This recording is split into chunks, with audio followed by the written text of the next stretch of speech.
Subscribe करें हमारे YouTube channel को और बेल आइकन को प्रेस करें हमारे लेटेस्ट वीडियोस को देखने के लिए।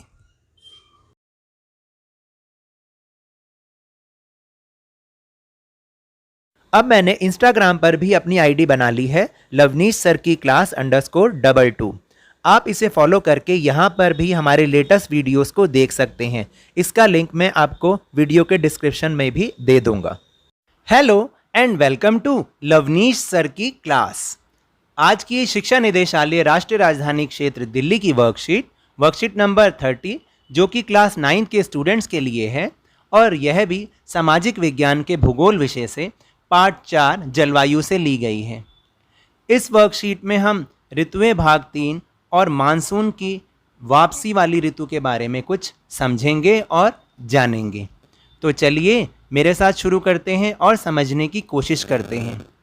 इससे पहले हमने 3 ऋतुओं के बारे में पढ़ लिया, ग्रीष्म ऋतु उसकी विशेषताएं, शीत ऋतु उसकी विशेषताएं और मानसून के आगमन की ऋतु। आज हम जो समझना चाह रहे हैं, जो समझने जा रहे हैं, वो है मानसून की वापसी की ऋतु।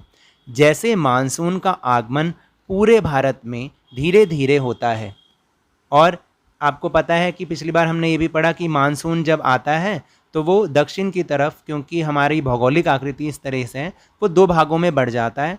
एक को हम अरब सागर शाखा कहते हैं और एक को हम बंगाल की खाड़ी शाखा कहते हैं। और इस तरह से पूरे भारत में ये मानसूनी पवनें उसको ढक देती हैं पूरे भारत को और वर्षा करना शुरू कर देती हैं। ऐसे ही अब ये धीरे धीरे वापसी भी होती हैं।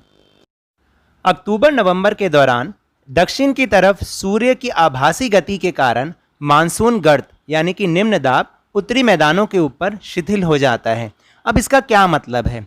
मैंने आपको पहले भी ये बताया था कि हमने विज्ञान विषय में ये पढ़ा है कि एयर प्रेशर जो है, वायु दाब जो है, वो हमेशा उच्च से निम्न की ओर जाता है, यानी हाई से लो की तरफ शिफ्ट होता है। और जब मानसून आता है उसका कारण यही होता है कि उत्तर भारत में उस समय लो जो है एयर प्रेशर होता है और जो समुद्र होते हैं उनके ऊपर हाई प्रेशर बन रहा होता है, इसलिए वो लो प्रेशर की तरफ आके मानसून करवाता है। लेकिन धीरे धीरे जब अक्टूबर नवंबर आता है तब अगर आपको पता हो तो पृथ्वी अपने अक्ष पर झुकी हुई है और इसके झुकाव होने के कारण ही अक्टूबर नवंबर के दौरान जो इसका दक्षिणी गोलार्ध वाला हिस्सा है वो सूर्य के नज़दीक हो जाता है और जो उत्तरी गोलार्ध वाला हिस्सा है वो सूर्य से दूर हो जाता है। इसका मतलब जो उत्तरी हिस्सा है, उत्तर भारत है, वहाँ पर सर्दी शुरू हो जाती है, तापमान कम होने लगता है। जब तापमान कम होगा तो वायु दाब क्या होगा? हमेशा उच्च दाब होगा, हाई होगा, हाई प्रेशर होगा। और इस तरह जब दक्षिणी गोलार्ध सामने आता है, सूर्य के समीप आ जाता है, तो वहाँ पर धीरे धीरे तापमान बढ़ना शुरू हो जाएगा और एयर प्रेशर जो है वो लो हो जाएगा। तो इस तरह ये बोला गया है कि यहाँ पर कि एयर प्रेशर जो है वो अब कहाँ पर होने लग जाता है? दक्षिण की तरफ होने लग जाएगा, जो लो एयर प्रेशर होगा। फिर निम्न दाब के स्थान पर उच्च दाब प्रणाली का बनना, जिससे दक्षिण पश्चिम मानसून पीछे हटना शुरू हो जाता है। जो इस समय हवाएं जो समुद्र से स्थल की ओर चल रही थी, अब धीरे धीरे वो अपनी दिशा चेंज करती हैं और स्थल से समुद्र की ओर चलना शुरू कर देती हैं और इसलिए जो दक्षिण पश्चिम मानसून है वो पीछे हटना शुरू कर देता है। और साथ में एक मानचित्र भी बना हुआ है, इसमें तिथि के अनुसार ये दिखाया गया है कि मानसून किस किस तरह से, कहाँ से, कौन कौन से संभावित तिथि पर वापसी होता है।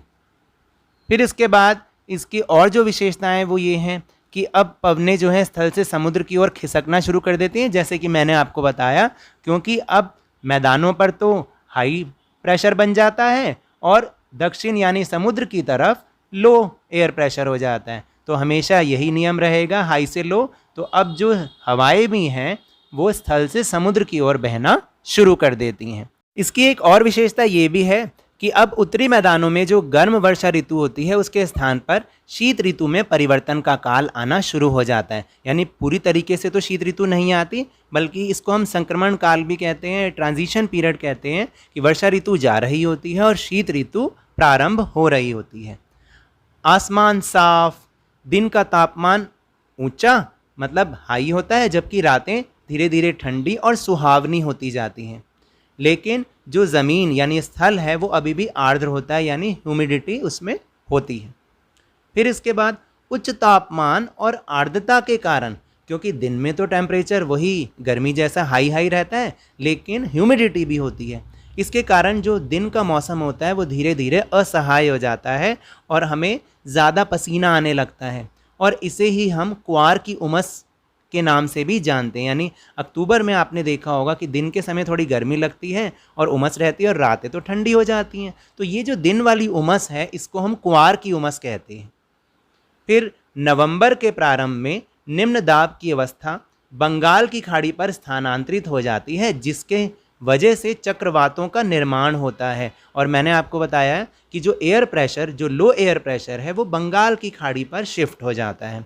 इसकी वजह से क्या होता है, जब लो प्रेशर वहाँ पर होगा और हाई प्रेशर यहाँ से जाएगा तो वहाँ पर चक्रवात बन जाते हैं। ये चक्रवात क्या होते हैं, बहुत बड़े भारी समुद्री तूफान होते हैं। जैसे अभी आपने पीछे देखा मुंबई में भी आया था, मुंबई में तो 120 सालों के बाद आया। लेकिन ये पश्चिम बंगाल, उड़ीसा और ये जो तमिलनाडु के तट हैं, इन पर ये चक्रवाती तूफानों का आना नवंबर अक्टूबर में ये आम बात है।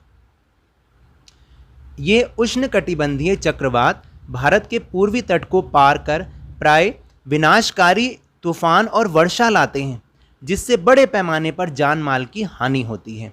और ये जो जितने भी चक्रवात हैं जो भारत के पूर्वी तट, जो अभी मैंने नाम लिया आपको, उड़ीसा का तट, पश्चिम बंगाल का तट और तमिलनाडु का तट, यहाँ पर ये विनाशकारी तूफान और वर्षा लाते हैं और इनसे बहुत ज़्यादा जान माल का नुकसान होता है। कोरोमंडल तट पर अधिकतर वर्षा इन्हीं चक्रवातों की वजह से होती है। और ये कोरोमंडल तट कहाँ है, ये मैं आपको ये मैप में भी दिखा रहा हूँ।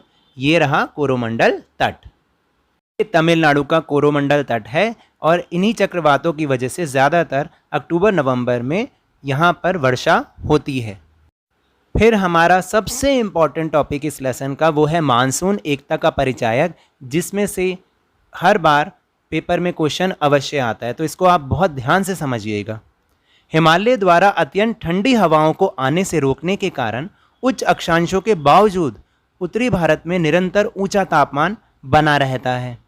इस प्रकार प्रायद्वीपीय पठार में तीनों ओर से समुद्र प्रभाव के कारण तापमान सम बना रहता है। तो आपने देखा कि बेशक से हिमालय जो है वो रशिया, मंगोलिया से आने वाली ठंडी हवाओं को रोकता है, और हमारा देश उच्च अक्षांश पर भी स्थित है, यानी भूमध्य रेखा से जो उत्तरी हिस्सा है काफ़ी दूर भी है, लेकिन फिर भी हमारे उत्तर भारत में निरंतर ऊंचा तापमान बना रहता है, यानी तापमान बहुत ज़्यादा बना रहता है। और इसी प्रकार प्रायद्वीपीय पठार में, प्रायद्वीपीय वो हिस्सा होता है जो तीन तरफ समुद्र से घिरा है, यानी जो हमारा जो अगर आप देखेंगे तो नीचे का जो वी वाला पार्ट है ये सारा तीनों तरफ क्योंकि समुद्र से घिरा है, इसलिए हम इसे प्रायद्वीपीय भारत भी कहते हैं। तो ये जो प्रायद्वीपीय पठार है इसमें तीनों ओर से समुद्रों के प्रभाव के कारण यहाँ जो तापमान है वो सम बना रहता है, ना बहुत ज़्यादा गर्मी ना बहुत ज़्यादा सर्दी। परंतु फिर भी भारतीय प्रायद्वीप पर मानसून की एकता का प्रभाव बहुत ही स्पष्ट है। संपूर्ण भारतीय भूदृश्य, इसके जीव, वनस्पति, इसका कृषि चक्र, मानव जीवन और उनके त्यौहार उत्सव इस मानसूनी लय के चारों ओर घूमती हैं, और यह संपूर्ण देश को एक सूत्र में बांधती है। तो इसका मतलब ये हुआ कि मानसून हमारे पूरे देश को एकता के सूत्र में बांध देता है, यानी ये भी एकता का एक परिचायक है। प्रश्न नंबर 1 है, अक्टूबर नवंबर में मैदानी इलाकों में उच्च दाब क्यों बनना शुरू हो जाता है? इसका उत्तर मैंने आपको ऊपर भी समझाया था।